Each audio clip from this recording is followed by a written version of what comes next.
ஏழையின் வீட்டு ஏசி. வந்தனா ஒரு சின்ன வீட்ல தன்னோட பொண்ணு பூஜா கூட வாழ்ந்து வந்தா. பூஜாவுக்கு படிக்கிறதுல ஆர்வம் அதிகம். வந்தனா தையல் வேலை செஞ்சு தன்னுடைய பொண்ண படிக்க வைக்கிறாங்க. அவங்க தையல் வேலையில அவங்களுக்கு என்ன வருமானம் வருதோ அதை வச்சுதான் அவங்க குடும்பத்தை நடத்தினாங்க. ஐயோ கடவுளே, என்ன இது? மறுபடியும் கரண்ட் போயிடுச்சு. இந்த துணி அர்ஜென்ட்டா கொடுக்க வேண்டியது. கரண்ட் வரலன்னா என்னால எப்படி இத தைக்க முடியும்? அம்மா, நாளைக்கு எனக்கு எக்ஸாம் இருக்கு. அப்படி கரண்ட் மட்டும் வரலன்னா என்னால படிக்க முடியாம போயிடுமே அம்மா. ஆ, ஒரு வேலை பண்ணு. நீ வெளியில போய் ஸ்ட்ரீட் லைட்ல படிச்சுக்க. ஆனா அம்மா, இத அர்ஜென்ட்டா தைக்கணும்னு சொன்னீங்களே, என்ன பண்ணுவீங்க? நானா இத இந்த நிலவு வெளிச்சத்துல தச்சுக்கிறேன். வந்தனாவும் பூஜாவும் இதே போலத்தான் அவங்களுடைய காலத்தை ஓட்டிக்கிட்டு வந்தாங்க. அது வெயில் காலம். வெயில் அதிகமாயிக்கிட்டே போயிட்டு இருந்தது. அப்புறம் இதனால அவங்க 2 பேருக்குமே ரொம்ப கஷ்டமா இருந்தது. மா, இன்னைக்கு வெயில் தாங்கவே முடியல. ஒரு இலை கூட அசைய மாட்டேங்குது. என்னமோ நெருப்பு மேல உட்கார்ந்திருக்கா மாதிரி இருக்குதுமா. என்ன பண்றதுமா?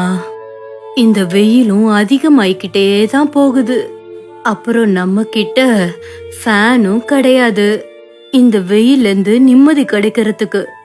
நம்ம கஷ்டம் இந்த கடவுளுக்கு கூட தெரிய மாட்டேங்குது. மத்தவங்க வீட்ல எல்லாம் ஏசி, ஃபேன்லாம் இருக்கு. அவங்க எல்லாரும் அவங்க வீட்ல நிம்மதியா இருக்காங்கம்மா.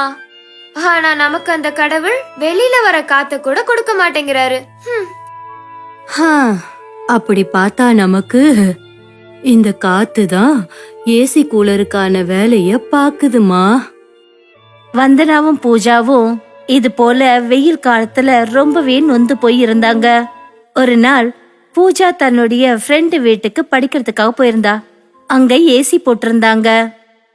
இன்னைக்கு ரொம்ப வெயில் அடிக்குது சீமா. பிரச்சனையே இல்ல. வெயிலா இருந்தா என்ன ஆயிடப்போகுது? நான் உன்னை சில்லுன்னு இருக்கிற இடத்துல உட்கார வைக்கிறேன். சீமா, வெளியில பயங்கரமா வெயில் அடிக்குது. ஆனா உன்னுடைய ரூம் அப்படியே ஷிம்லா மாதிரி இருக்கு. இங்க என்னடான்னா ரொம்ப சில்லுன்னு இருக்கு. எனக்கே ரொம்ப குளிருதுன்னா பாரு.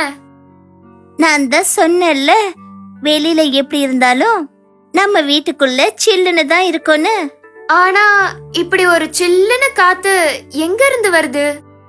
ஏன்னா இந்த மாதிரி சில்லுன்னு காத்தெல்லாம் நான் மழை காலத்துல தான் பாத்திருக்கேன். இந்த சில்லுன்னு காத்து ஏசில இருந்து வருது. எங்க அப்பா எனக்கு ஏசி போட்டு கொடுத்திருக்காரு.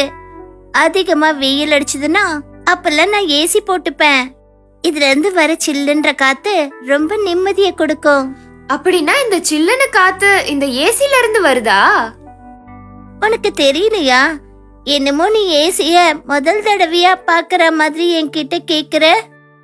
சீமாவுக்கு பூஜாவோட ஏழ்மைய பத்தி தெரியவே தெரியாது. பூஜாவும் சீமா கிட்ட தெரியப்படுத்தல, அதாவது அவ ஒரு ஏழைன்னு. படிச்சு முடிச்சிட்டு அவ தன்னுடைய வீட்டுக்கு வந்தா. அவளோட அம்மா சொன்னாங்க, அது சரி, இவ்வளவு நேரமா எங்க போயிருந்த? நானும் உனக்காக எவ்வளவு நேரமா காத்துக்கிட்டு இருக்கிறது. இன்னைக்கு படிக்க போன இடத்துல ரொம்ப ஜாலியா இருந்துச்சு. நான் படிக்க சீமா வீட்டுக்கு போயிருந்தேன். அங்க ஏசி போட்டு இருந்தாங்க. அந்த ரூம்ல எப்படி இருந்துச்சு தெரியுமா? ஏதோ சொர்க்கத்துல இருந்த மாதிரி இருந்துச்சு. வெளியில அடிக்கிற அந்த பயங்கரமான வெயில விட்டுட்டு நான் ஏசில போய் உட்கார்ந்தேனா அப்படியே சொர்க்கத்துக்கு போன மாதிரி இருந்துச்சு. எனக்கு அங்க இருந்து திரும்பி வரத்துக்கு மனசே வரல. ஆனா வர வேண்டியதாயிடுச்சு. அப்படியா? ஏசில இருந்தா அவ்வளவு நல்லா இருக்குமா? நீங்களும் ஒரு ஏசி போடுங்களேன். உனக்கு தான் தெரியுமே, நம்ம வீட்ல ஒரு உடைஞ்சு போன டேபிள் ஃபேன் கூட கிடையாது. நான் எங்க இருந்து ஏசி வாங்குறது? தைக்கிறதுல வர வருமானத்துல இந்த குடும்பத்தையே என்னால ஓட்ட முடியல. ஏசி வாங்குறதுக்கு பணத்துக்கு எங்கிருந்து போறது? இதெல்லாம் பணக்காரங்க வச்சுக்கிறது. சரி, நீ இப்படி வா, உனக்கு என் கையால நான் விசிறி விடுறேன். அம்மா, நேத்து போன கரண்ட் இன்னும் வரவே இல்ல பாருங்க. பூஜா அம்மாவோட மடியில படுத்து அப்படியே தூங்கிட்டா.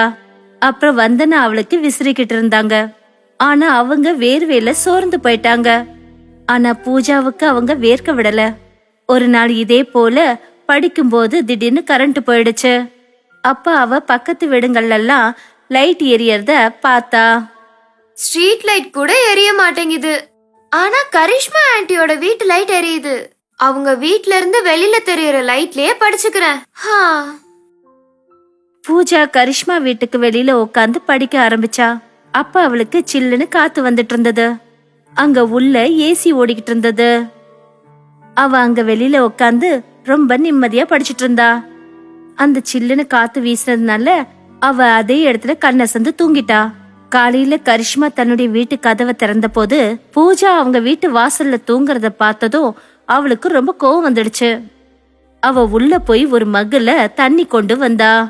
அந்த தண்ணி அவ முகத்துல ஊத்திட்டு என்ன சொன்னான்னா, உன்னோட வீட்ல தூங்குறதுக்கு இடம் கிடையாதா என்ன?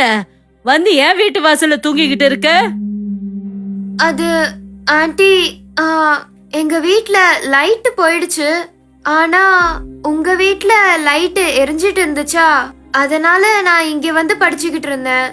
இங்க ரொம்ப சில்லுன்னு இருந்துச்சா, ரொம்ப நிம்மதியா இருந்தது. அப்புறம் நான் எப்ப கண்ணை மூடுனேன்னு எனக்கே தெரியாது. அப்படியா? இதுதான் விஷயமா? எங்க வீட்டு ஏசி காத்த வேற நீ வாங்கிக்கிட்டு இருந்தியா? எங்க வீட்டு ஏசி என்ன ஃப்ரீயா வந்துதா என்ன? உன்ன மாதிரி ஆளுங்க ஓசி காத்துவாங்க. அப்படி ஏசி வாங்குறதுக்கு உங்களுக்கு தகுதி இல்லனா எதுக்காக கனவு காண்றீங்க? கரிஷ்மா பூஜாவை அங்க இருந்து விரட்டி அடிச்சா. பூஜா அழுதுகிட்டே நேரா வந்தனா கிட்ட போனா. அப்புறம் எல்லா விஷயத்தையும் சொன்னா. அப்பதான் வெளியில இருந்து ஒரு சத்தம் கேட்டுச்சு. அட, வெளியில ஏன் இவ்வளவு சத்தமா இருக்கு? என்ன விஷயமா இருக்கும்? சரி வா பூஜா, முதல்ல இந்த அழுகைய நிறுத்து. அப்புறம் வெளியில போய் என்னன்னு பாப்போம். எல்லாரும் எதுக்காக இப்படி சத்தம் போடுறாங்கன்னு. அம்மா, நீங்க போங்க, எனக்கு மனசு சரியில்லை. ரொம்ப வெக்கையா இருக்கு. வெளியில கொஞ்சமாவது சில்லுன்னு காத்து வீசும். வா, வெளியில போய் நாம உட்கார்ந்து இருப்போம். அப்புறம் வெளியில என்ன விஷயம்னு நாம தெரிஞ்சுக்கலாம்ல. வந்தனாவும் பூஜாவும் வெளியில போய் என்னன்னு பார்த்தாங்க. அப்போ ஒரு ஆளு மைக்ல சத்தம் போட்டு என்ன சொன்னாருன்னா, நம்ம ஊர் கலெக்டர் ஒரு முடிவு பண்ணிருக்காரு. போட்டியில யாரு முதல்ல வராங்களோ அவங்களுக்கு ஒரு ஏர் கண்டிஷன் மிஷின் பரிசா கொடுக்க போறாங்களாம். அம்மா, நான் கண்டிப்பா உங்களுக்கு ஏசி வாங்கி தருவேன். பாருங்க, இந்த கிராமத்திலேயே நான் தான் ஃபர்ஸ்ட் வருவேன். அப்புறம் இன்னொரு பக்கம் அந்த கிராமத்தை சேர்ந்த ஜமீன்தாரோட பையன் அந்த கிராமத்திலேயே பெரிய ரவுடி. அவன் இந்த போட்டியில ஜெயிக்கணும்னு ஆசைப்பட்டான். ஆனா அவன் படிப்புல பார்த்தா 0 தான். ஆனா அவன் ஆளுங்களை உருட்டி மிரட்டி எப்பவும் பாஸ் பண்ணிடுவான். இப்ப அவனும் அதையே தான் யோசிச்சுட்டு இருந்தான். இந்த கலெக்டர் தேவையில்லாம டைம் வேஸ்ட் பண்ணிட்டு இருக்காரு. இந்த கிராமத்திலேயே ஒருத்தனால மட்டும் தான் படிப்புல ஜெயிக்க முடியும். அது நான் தானே. டேய், ஏன்டா உளர்ற? உனக்கு தான் படிப்பே வராது, அப்புறம் என்ன? அப்படி இருக்கும்போது எப்படி நீ எக்ஸாம்ல ஃபர்ஸ்ட் வருவேன்னு சொல்லு. நம்ம ஸ்கூல் மாஸ்டர் இருக்கார்ல, அவரை நான் கரெக்ட் பண்ணிட்டேன்டா. எக்ஸாம்ல வர எல்லா கொஸ்டினுக்கும் அவர் ஆன்சர் ஆல்ரெடி எனக்கு அவுட் பண்ணிட்டாரு. எல்லா கேள்விக்கான ஆன்சர்ஸையும் பிட்ல எழுதிப்பேன். அப்புறம் என்ன, நான் தான் ஃபர்ஸ்ட். இந்த முறை கஷ்டம் தான் பாத்துக்கோ. ஏன்னா கிராமத்திலேயே பூஜா தான் நம்பர் 1 படிக்கிற பொண்ணா இருக்கா. இந்த முறை நான் தான் ஜெயிப்பேன்னு பெட்டு கட்டிருக்கா, தெரியுமா? அதெல்லாம் நான் நடக்க விட மாட்டேன்டா. இந்த ராகேஷ் இது வரைக்கும் தோல்வியே சந்திச்சது கிடையாது ராமச்சி. ஒரு தடவை அவன் பூஜாவை ஃபாலோ பண்ணிக்கிட்டு யாரும் இல்லாத இடத்துல அவன் பூஜாவை சுத்தி வளைச்சான். அப்புறம் அவ கையில இருந்த எல்லா புக்ஸையும் பறிச்சுக்கிட்டு அத நெருப்பு வச்சு கொளுத்திட்டான். எரியிற நெருப்ப அணைச்சிட்டோம்னா அதுக்கப்புறம் கொதிக்கிற ஒல தானே அடங்கிடும்டா. பூஜா கிட்ட நோட்ஸே இல்லன்னா எப்படி படிப்பாங்க? அப்புறம் எப்படி ஃபர்ஸ்ட் வர முடியும்? பார்க்கலாம். பூஜாவுக்கு இந்த விஷயம் ரொம்ப கஷ்டமா இருந்தது. அப்புறம் அவ அழ ஆரம்பிச்சா. அப்புறம் அவ தன்னை தானே தேத்திக்கிட்டா. மறுபடியும் நோட்ஸ ரெடி பண்ணா. அப்புறம் குறிச்ச சமயத்துல போர்டு எக்ஸாம்ஸையும் எழுதினா. அதுல அவ ஃபர்ஸ்ட் வந்தா. இந்த விஷயத்தை இந்த கிராமத்துல சொல்றதுக்கு எனக்கு ரொம்ப சந்தோஷமா இருக்கு. ஏன்னா இப்படி ஒரு குக்கிராமத்துல ஒரு பொண்ணு டாப் ரேஞ்சில வந்திருக்கா. இந்த பிரைஸ் இந்த பொண்ணு குடுக்கறதுல நான் ரொம்ப பெருமைப்படுறேன். ஏன்னா இந்த கிஃப்ட் ஒரு சரியானவங்க கைக்கு போயிருக்கு. ஏசி கிடைச்சதும் பூஜாவும் வந்தனாவும் ரொம்ப சந்தோஷப்பட்டாங்க. அப்புறம் இன்னொரு பக்கம் ராகேஷ் தன்னுடைய தவறையும் உணர ஆரம்பிச்சிட்டான். அப்புறம் அவன் பூஜா கிட்ட படிப்பு கத்துக்கணும்னு முடிவு பண்ணான். பூஜாவும் அவனுக்கு நல்ல மனசோட படிப்பு சொல்லி கொடுத்தா. அதனால அவன் பல வருஷங்களா எந்த கிளாஸ அவனால பாஸ் பண்ண முடியலையோ அந்த கிளாஸ்ல நல்ல மார்க் எடுத்து அவனும் பாஸ் பண்ணான்.